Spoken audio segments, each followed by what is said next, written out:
From WHBQ-TV, Channel 13, the look of a leader. Byron Day, Claudia Barr, Jim Jagger's weather, Ron Savage's sports. This is Channel 13 News, live at 10. That destroyed a Raleigh Wal-Mart. Local investigators will be joined by ATF agents trying to find out what started one of Memphis' worst fires ever. More than 160 firefighters were called in to help put out that blaze last night that burned that Wal-Mart to the ground. Right now, officials are still putting out hot spots. They say they'll be at the scene all night.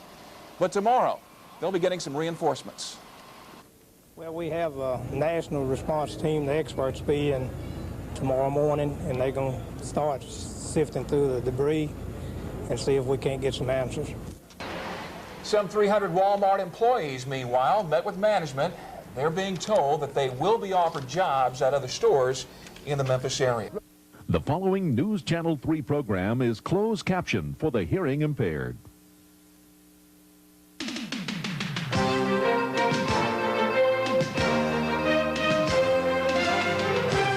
From WREG-TV, this is News Channel 3 Tonight.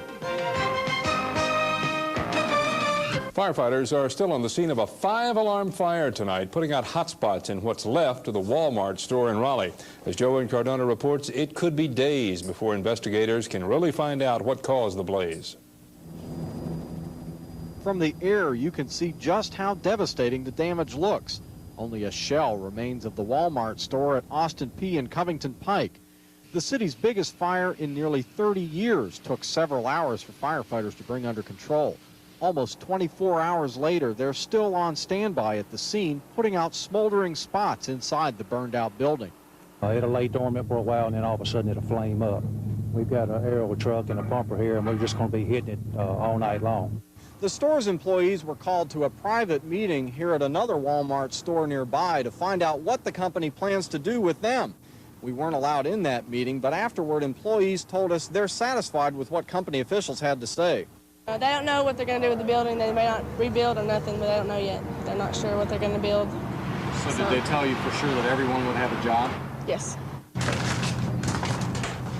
Meanwhile, alcohol, tobacco, and firearms agents are working with Memphis fire investigators to sift through the rubble and figure out what caused the fire.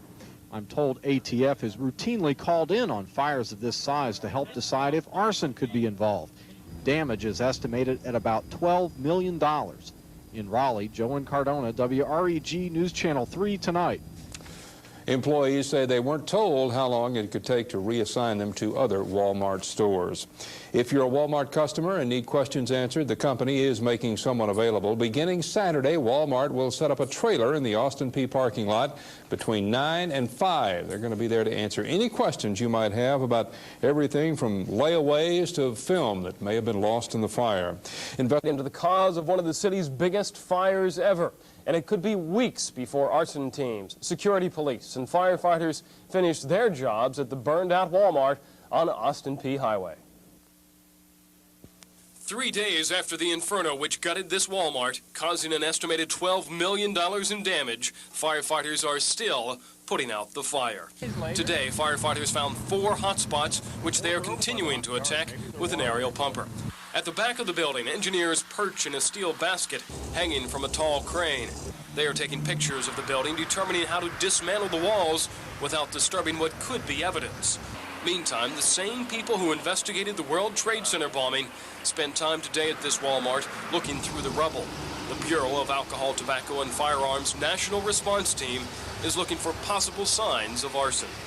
So while firefighters stay on top of possible hot spots and investigators look for clues into how the fire started, about 100 yards away from the Wal-Mart, a makeshift operation has been set up to take care of employees and customers. It's just a tent and a trailer, but Wal-Mart is still welcoming its customers. Good evening. Welcome to Wal-Mart. I've got all the information that you need. Want to step right up underneath the counter.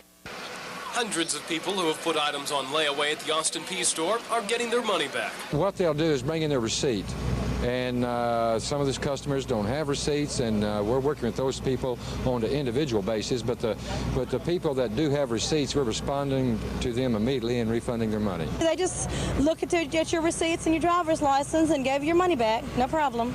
And some people are able to pick up pictures that were being developed at the lab when the fire struck. As far as employees, all 300 people who work at this Walmart will still get their paychecks and will still be going to work. Today, during this crude but effective system, all the Walmart workers were placed in other Walmart stores throughout the area.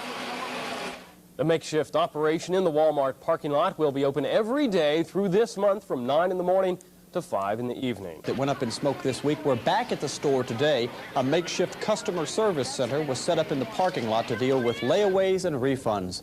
Fire investigators say even after 4 days, the fire still burns. They'll have smoldering debris in there under the roof, and until get the roof off of it, we really won't be able to completely extinguish the fire. The cause of the fire is still being investigated. The service center will be set up through the end of the month.